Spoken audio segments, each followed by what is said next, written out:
So one of the questions we get asked about is, when can we go home, or when will my baby be discharged from the NICU?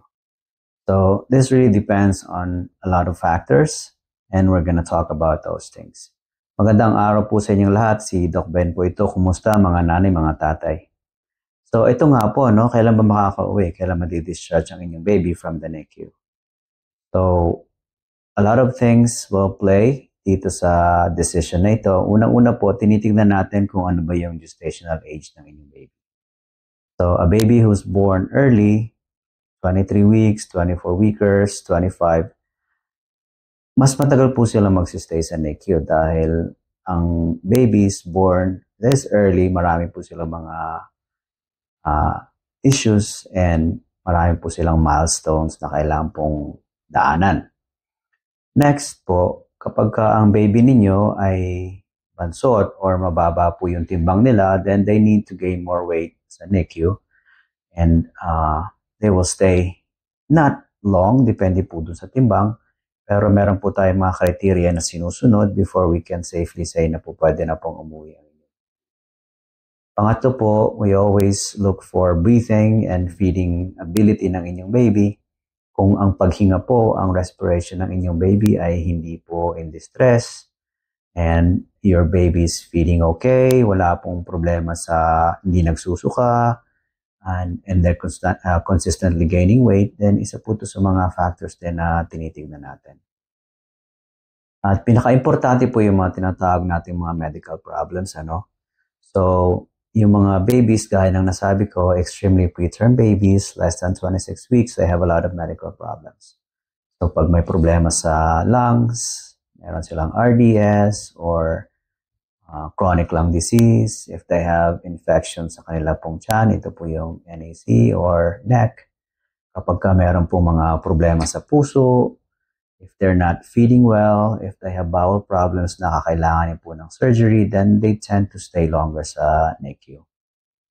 So, hindi po ito madalian dahil a lot of preterm babies or babies admitted in the NICU, they require a lot of special care, gentle care, at ito po yung mga bagay that we think kakailanganin po nilang bantayan, and you just want to be safe before sending your baby home.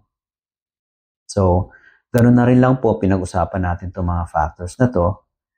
Yung typical po na criteria before pinapauwi, unang-una gaya ng nasabi ko, is stable na po yung paghinga ng inyong baby.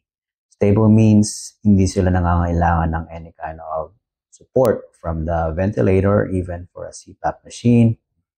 At kung meron man po tayong mga babies na nangangailangan ng mababang support for oxygen, tinitingnan po natin as much as possible, we try to wean them off any nasal cannula or breathing support before they can go home.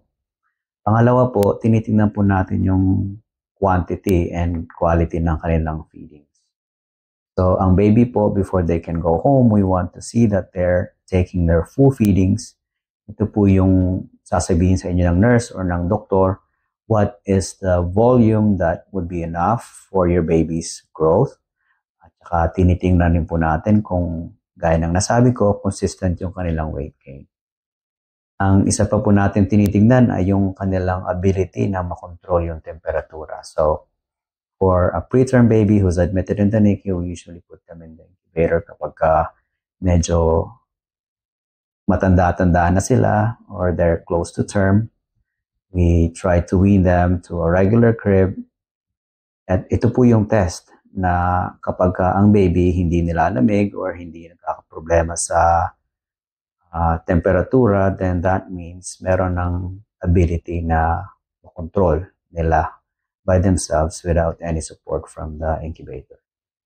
So, ang masasabi ko po mga nanay, iba-iba po talaga, unique po yung kada baby. Wala po tayong exact timeline kung kailan makaka-uwi. Every baby will be different. So, kung ano man po yung nararamdaman or any reasons na na-admit ang inyong baby, case to case po ito, tinitingnan natin, and then we decide. At hindi lang po ang NICU staff, NICU doctors, nurses, and respiratory technicians would talk about it. Kasama rin po kayo bilang mga magulang, pamilya, na magde-decide and we would assess kung ready na ba ang inyong baby for discharge. So, ito po yung ating topic ngayon, kung kailan ba talaga makakauwi ang inyong baby. So, maraming pong salamat. If you have any comments or kung na-admit po ang inyong baby, can you leave a comment down below para malaman po natin kung gaano katagal sa NICU ang inyong baby. Maraming salamat po at mag-iingat kayo. Until the next video.